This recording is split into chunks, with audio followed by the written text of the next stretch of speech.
Yes, it is just generic. Now, we have done something a little bit different compared to most.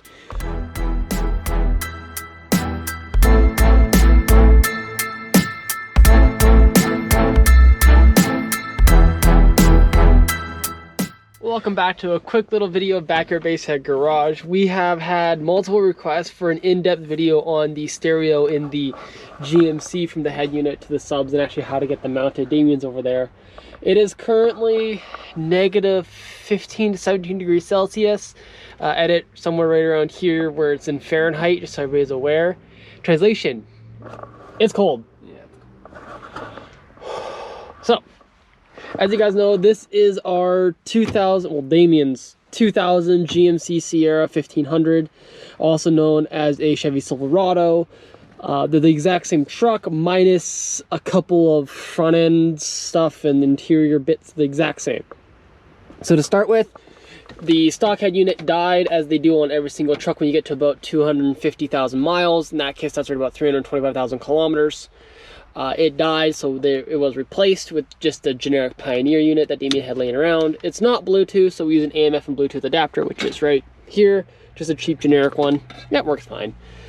Otherwise, there is a sub knob here. Now, the sub knob is loosely wired in, but what most people have been asking questions about is, how did we manage to fit this box back here? It's actually quite simple. So, this box here is an A-Trend box. Hold on one second.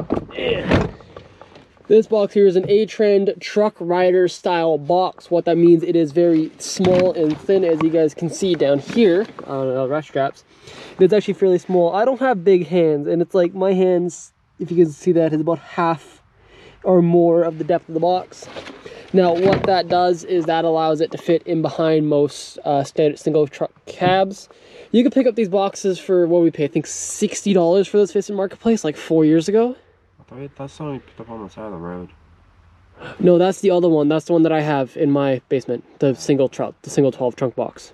This one's cheap though. Yeah, you get them for like 60 to 100 bucks on Facebook Marketplace. Brand new, they're about 250. This one here's an A-Trend brand, as I've said. The 12s are shallow mount JBL, which is just be loud. They are designed for one thing only, and that is to make noise.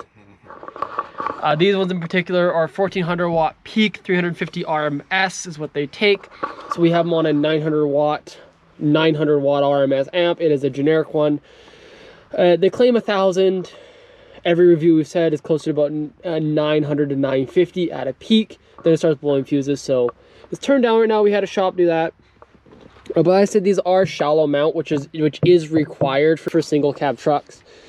Now you could go reverse coil magnet ones, where the magnet's actually on the outside of the sub. You can get a little bit more power out of them, but they typically are more expensive.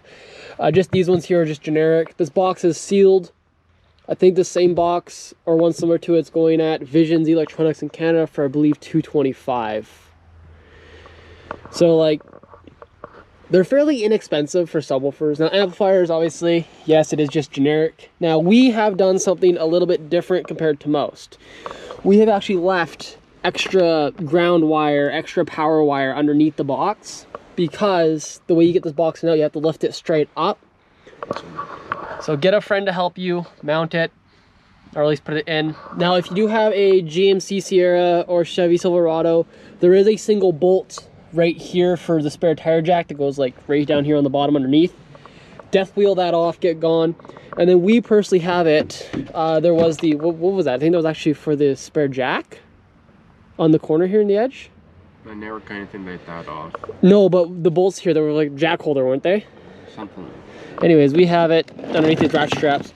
These bolts right here, there's a bolt here and then a bolt right here, which I believe are for like the spare jack or something like that, like the bottle jack that comes with the truck.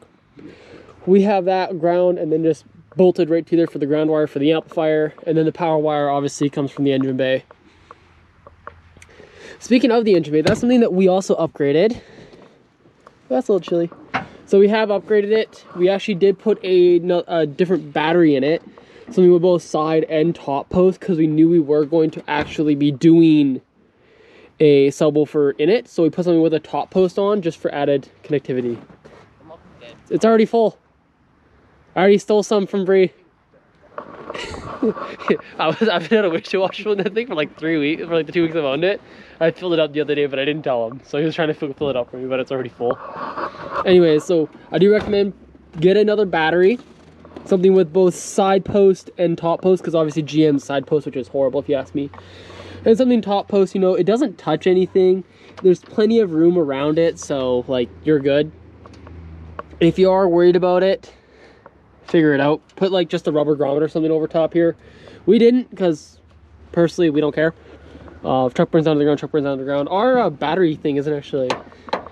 And Okay.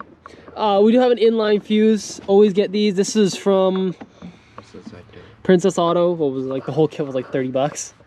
I was on sale for 20 then. Yeah, the whole kit's like $40. You get 16 feet of, this is, what is it, 0 gauge? 0 gauge. 0 gauge. You get a couple of terminals, but 0 gauge wire with a fuse holder, and you just put it in there and we just have it going through the factory grommet down there for the factory engine wire harness, but works good. We do notice there is a little bit of an electric drain when it's at full tilt. The headlights do dim a slight little bit. I have noticed that.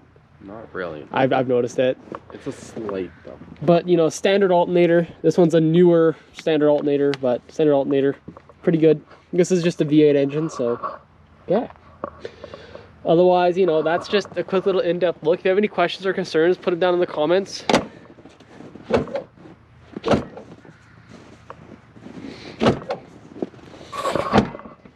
Thank you. I didn't want to break it. If you have any questions or concerns, put them in the comments. We will be sure to answer them. But overall, it's just, you know, just basic. Power cable runs on the ground. Remote wire runs on the ground. We got power down one side, RCA on the other. So if you are mounting subs, make sure you do that. It just keeps the signal just that smidge a bit cleaner. So, but yeah, just a basic truck. Basic little stereo. There is going to be some more upgrades coming. Both front door speakers and both rear B-pillar speakers are blown in this truck, so we are looking to replace those probably come January once Christmas is over. Same with the Jetta. So this is a stereo video. I gotta grab my keys, unlock my car. The Jetta, we've already looked it up. It's gonna be about $80 to get all the parts and pieces I need to replace that dead monstrosity. But all the door speakers and everything are good. My car is quite a big, so that's another thing that we're going to be upgrading. So, but yeah, stay tuned for the videos. If you have any questions or concerns about the stereos in either vehicle, let us know. You know, we are a backyard Basshead garage, so stereos is my hobby. He's more a mechanic. So, hopefully you guys enjoy. Be sure to like, comment, and subscribe. Thank you to everybody. We are over 100 subscribers, about 105 or 6 now, I believe. So thank you everybody who is subscribing and sharing the videos. Be sure to stay tuned for more updates.